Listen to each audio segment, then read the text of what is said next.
ఇక్కడ వచ్చేసి ఎవరైతే పిల్లలు ఐడెంటిఫై చేసి ఇక్కడికి వచ్చిన తర్వాత ఏమైందంటే వాళ్ళు అన్ని రకాలుగా డెవలప్మెంట్ పీడియాట్రిషియన్స్, సైకాలజిస్టులు, స్పీచ్ థెరపిస్టులు, ఆక్యుపేషన్ థెరపిస్టులు వీళ్ళంతా కూడా వాళ్ళ యొక్క స్థితిని అంటే ఆ సివియారిటీని ఒక ప్రాబ్లం సివియారిటీని కనుక్కొని దానికి కావాల్సిన ట్రీట్మెంట్ ఇస్తారనమాట. సో దాని అర్థం ఏంటంటే అందరి పిల్లల్లాగా ఈ పిల్లలు కూడా ఎలాంటి వివక్షత లేకుండా అందరి పిల్లల్లాగా అన్ని సదుపాయాలు పొందే విధంగా ఇండిపెండెంట్గా వాళ్ళ జీవితంలో ఇండిపెండెంట్గా బ్రతకగలిగే విధంగా ఇక్కడ ట్రీట్మెంట్ ఉంటుంది.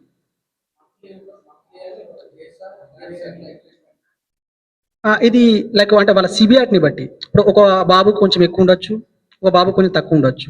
సో ఈ సివియారిటీని అంటే ఇంకొంచెము ఎట్లా చెప్తామంటే మైల్డ్, మాడరేట్, సివియర్ అని అంటాము. సో మైల్డ్ ఉన్న వాళ్ళేమో ఎడ్యుకేటబుల్ అనమాట, కొంచెం వాళ్ళకి ఈజీగా నేర్పించవచ్చు.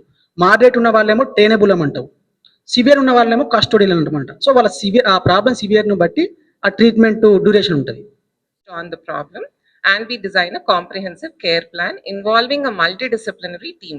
So the multidisciplinary team may involve therapists like speech therapy, occupational therapy, behavior therapy.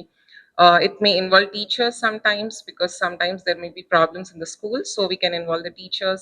We counsel them and decide a care plan accordingly, and then we kind of review every 3 months to understand the progress of the child.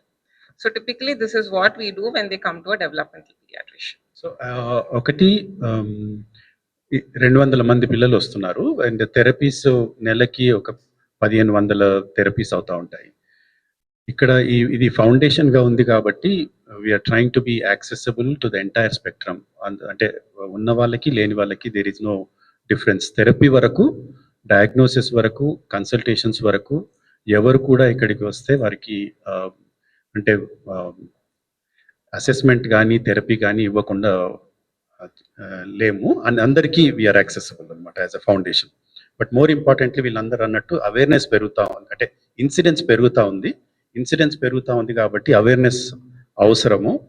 Awareness ఉంటే తొందరగా వీళ్ళని diagnose చేయగలిగితే, తొందరగా therapies చేస్తే వీళ్ళు close to normal అయిపోయి normal స్కూల్స్కి వెళ్ళగలుగుతారు.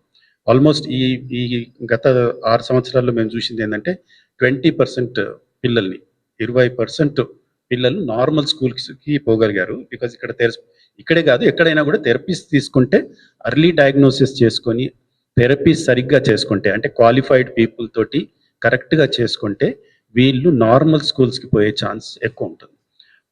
మా జర్నీలోనే ఒక 20% పిల్లలు నార్మల్ స్కూల్స్కి వెళ్తున్నారు. So there is a great need for us to create awareness about this condition and ensure that there is acceptability about this and also early intervention.